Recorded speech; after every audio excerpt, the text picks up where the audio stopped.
Hi everyone, welcome to QA Stack. Today we are going to see a quick demo of how to utilize DeepEval as an AI evaluation tool. So before we begin, let's first understand what is RAG. RAG stands for Retrieval Augmented Generation. Starting with the question or the query you want to put onto the AI application as an input. Then there is a retriever which hits the vector database and gets a context or fetches a context, and then it creates an augmented query that is ultimately used to hit LLM to generate your answer. In the final response, we get the answer from this pipeline. Now let's try to go a little bit deeper. Entire RAG pipeline can be divided into three sections. First is data ingestion phase.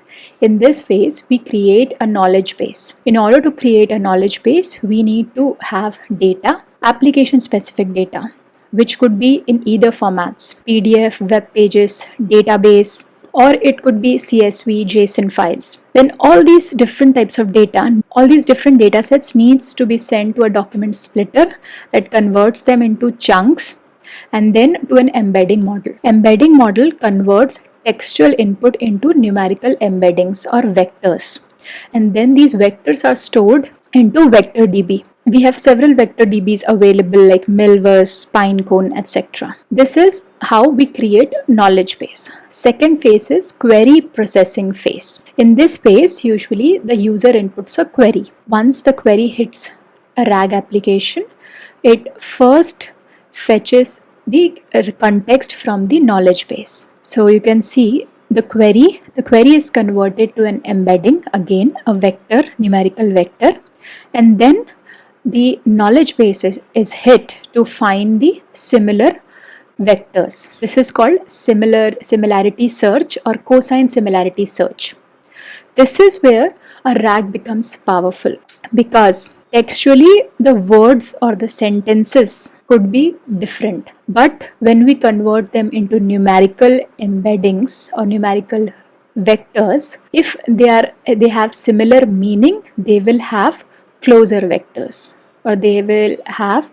Now once it hits the vector DB, it retrieves chunks of information, relevant chunks. This is called retrieved context. Now after the retrieved context is fetched from the application, next is creation of augmented context, which contains your original query, retrieved context.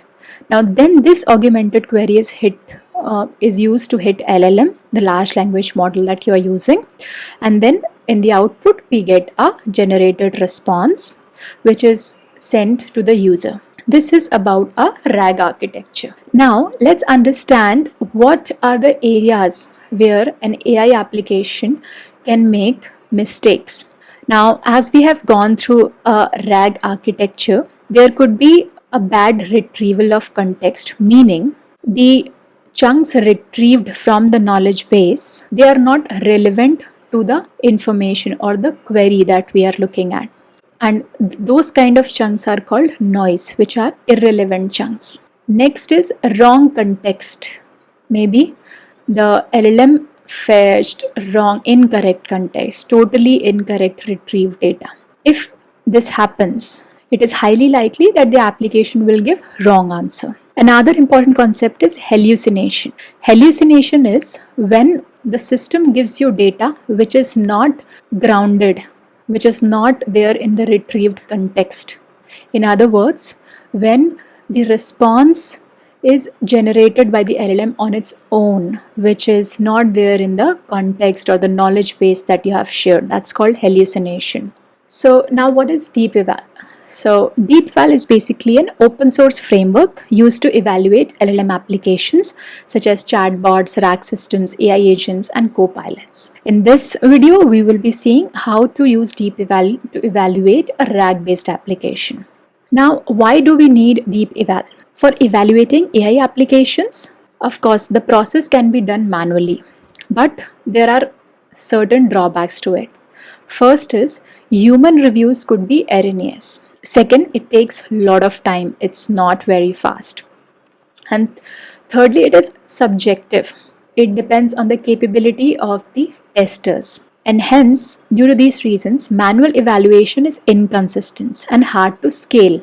This is a big challenge while developing AI applications, because AI applications where AI is generating more than 50% of code, the development is happening at a very faster rate. Hence, evaluation and quality assurance should also scale at the same level in order to match the development speed. So what do? We have different tools available in the market right now. Now, human evaluation can contain errors, it's subjective, and it's really slow. It cannot scale, especially in an AI era where the code generation capacity is or code generation speed is increasing tremendously. In order to match the quality assurance to the same level, the AI evaluation should also be done at the same speed. So in order to bring up speed and accuracy, we do rely on tools like DeepEval. Now, what does DeepEval does? DeepEval basically performs these AI evaluations in an automated way, repeatable, and it could be easily integrated with CI/CD. So now let's understand different key matrices that we can use to evaluate a RAG-based application. Now, the first and the foremost thing is answer relevancy. It measures how well the answer addresses the user's question. For example, if I put a query, get me a cash customer, the system should respond me with a customer details like customer ID, mobile number, payment type cash, like that. Consider a case when I put a query, give me a cash customer, and the system responded me with a driver ID, mobile number, and anything. I'm giving this in reference to a ride hailing system. When a user is looking for a customer and the AI output is generating a driver details, that means we also have one really important metrics called hallucination metrics, which defines whether a RAG application is hallucinating or not. Now, these are the industry standard thresholds for these various matrices. We always rely on answer relevancy greater than 80%, faithfulness greater than 95%, context precision greater than 80%, context recall also greater than 80%, and hallucinations not more than 5%. Now let's move on to a live coding section. Here we are going to demo how to set up DeepEval from scratch, how to write an LLM test, and how to derive all these metrics that we discussed just now. So let's dive in. So in order to begin AI evaluation, the first and the foremost thing that you will need is data set. You need to generate a data set against which you are going to perform your AI evaluation. So currently, right now in front of your screen, you are seeing this kind of data set is more likely that you will be seeing in production. In order to visualize this data set better, I have imported it in Databricks. Let's see. So here you could see we have multiple domains like transport, food, send, and then we have domain classifiers. So within the RAG application, within this application, the first step is domain classification, where the LLM identifies which domain it belongs to, food, transport, or send, basis on the query shared. Then we have example context. So after the domain is selected, that relevant domains, examples, and prompts are loaded. So this is example context. Then we have expected output. Then we have final augmented query. Then we have LLM response. There is also a field called expected output. This is the one that we have added specifically because this is the kind of response that we are looking for. From the traces, you can get all the other values except the expected output. Expected output you have to generate looking at the test case basis on the SME knowledge. Here I have added 5 scenarios. So now that we have our data set ready, the second step is to install DeepEval. For this you have to use command pip install. It says successfully installed DeepEval.